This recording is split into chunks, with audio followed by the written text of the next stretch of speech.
Olá, amigos. Sou o Cabo Maciel, da Polícia Rodoviária de Blumenau, P13. Hoje vamos falar um pouquinho sobre o tacógrafo. O objetivo dessa instrução é aperfeiçoar conhecimento sobre a fiscalização do cronotacógrafo. O que é a definição do tacógrafo? É um instrumento ou conjunto de instrumentos destinados a indicar e registrar de forma simultânea, inalterável e instantânea a velocidade e a distância percorrida pelo veículo, em função do tempo decorrido, assim como os parâmetros relacionados com o condutor do veículo, tais como o tempo de trabalho, o tempo de parada e de direção. É por isso que o equipamento tem que ser aferido pelo Inmetro, para ela dar a exatidão desses dados fornecidos pelo disco, certo? O tacógrafo é obrigatório para alguns tipos de veículos, não todos. Nesse caso, os veículos de transporte de passageiros, elas são obrigatórias para alguns casos. Micro-ônibus com capacidade de 10 a 20 passageiros, registrado na categoria aluguel, é obrigatório. Ônibus acima de 20 lugares, 20 passageiros, registrado na categoria aluguel. E transporte de escolar em todos os tipos de categoria. Eles estão isentos nessa classe de transporte de passageiros os micro-ônibus e ônibus registrados na categoria particular, desde, claro, que não execute o transporte remunerado de pessoas, certo? Os tratores de roda e de esteira e mistos, né? Aqueles capazes de desenvolver velocidade acima de 60 km por hora, a partir de 27 de nove de 2014, são obrigatórios a ter tacógrafo. Abaixo disso aí, dessa velocidade, não é obrigatório, elas são isentas. Aqui a grande dúvida para nós fiscalizadores, né? Que são os caminhões, sempre gera aquela dúvida, caminhão mais antigo, precisa ter, não precisa ter, né? Então com essa tabela aqui ficou muito fácil ter essa visualização pela data do veículo, né? Os veículos mais antigos. Então os caminhões que têm CMT menor que 19 toneladas e PBT igual ou menor que 4.536 quilos são isentos. Então não precisa cobrar esse tipo de veículo. Se o CMT for menor de 19 toneladas e PBT maior que 4.536 quilos, a partir de 99 é obrigatório. Antes disso, é isento. E o CMT igual ou maior que 19 toneladas é obrigatório em todos os casos. Então, com essa tabela, o agente fiscalizador vai visualizar, ela vai conseguir ter uma exatidão dos dados e qual veículo fiscalizar. Muito fácil.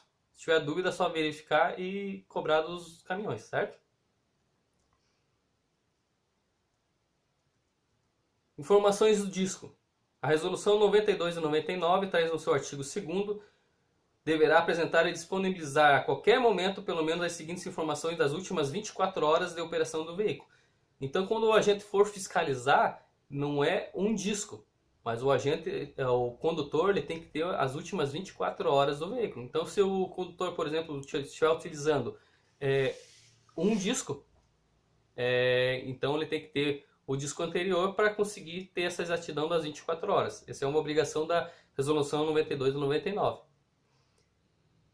Nesse disco ele deve apresentar a velocidade desenvolvida, a distância percorrida pelo veículo, o tempo de movimentação de veículos e suas interrupções.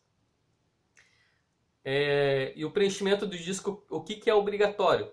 A data e a hora do início da operação, a identificação do veículo, a identificação dos condutores, a identificação da abertura do compartimento que contém o disco e de emissão da fita diograma.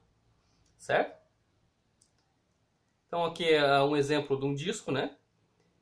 A primeira faixa ali é a velocidade. A velocidade ela consta ali 10, 20, 30, 50 até 120 km por hora. Então, conforme o veículo ele vai andando e alterando sua velocidade, o disco vai marcando ali. O tempo é essa faixinha do meio. Então, ele é muito utilizado hoje em dia na lei do descanso, né? A lei do descanso ele é fiscalizado com base nessa base do tempo. E a distância ali, por último.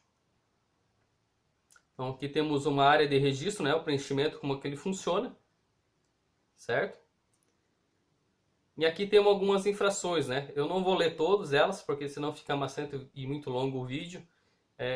Depois eu vou disponibilizar em PDF essa instrução aqui. Quem quiser dar uma verificada e salvar, ou imprimir, né? Pode imprimir. tem acesso mais fácil, né? O que a gente verifica é que muita gente fazia algumas infrações erradas, principalmente no 662, que normalmente é utilizado para o GNV vencido, né? A fiscalização de inspeção veicular do veículo. E muita gente acabava, quando o tacógrafo estava vencido, acabava fazendo nesse código. Mas é um código errôneo. Então, o tacógrafo normalmente só vai utilizar o 663 ou o 664 conforme a descrição do veículo, certo? No lado direito ali dessa tabela, eu coloquei algumas observações. 1, 2, 3, né? Que no final a gente vai verificar ali o que são essas infrações. E 4. E para no auto de infração constar esse tipo de infração até para fins de recurso posteriormente. Então é muito bom ter colocar essas observações no seu auto de infração. Então aqui está o códigozinho 1, mencionar a infração encontrada e ainda que o verso do discograma foi vistado. Então essa é uma obrigação da resolução 92/99, no artigo 3º, parágrafo 2º, em que o agente, quando atira faz a fiscalização do disco, ele deve grifar, né, e marcar a data, o horário fiscalizado pelo policial tal e posto tal, e coloca as informações pertinentes à fiscalização. O número 2, mencionar a resolução 1498, alterada pela resolução 87/99 do CONTRAN. Observação terceira, mencionar a resolução 92/99. E a observação quarta, mencionar a resolução 406 de 2012 do CONTRAN. Então, só voltando um pouquinho ali, no campo direito tem as observações, quando for fazer a infração pertinente ao caso, daí tu coloca o código correto e essas observações ali na observação do seu auto, até para fins de recurso posteriormente, certo? Por hoje é só, pessoal. Agradeço a paciência. Juntamente aí com o vídeo, eu estarei enviando em PDF ali o arquivo para facilitar até a visualização do que foi apresentado hoje. Muito obrigado.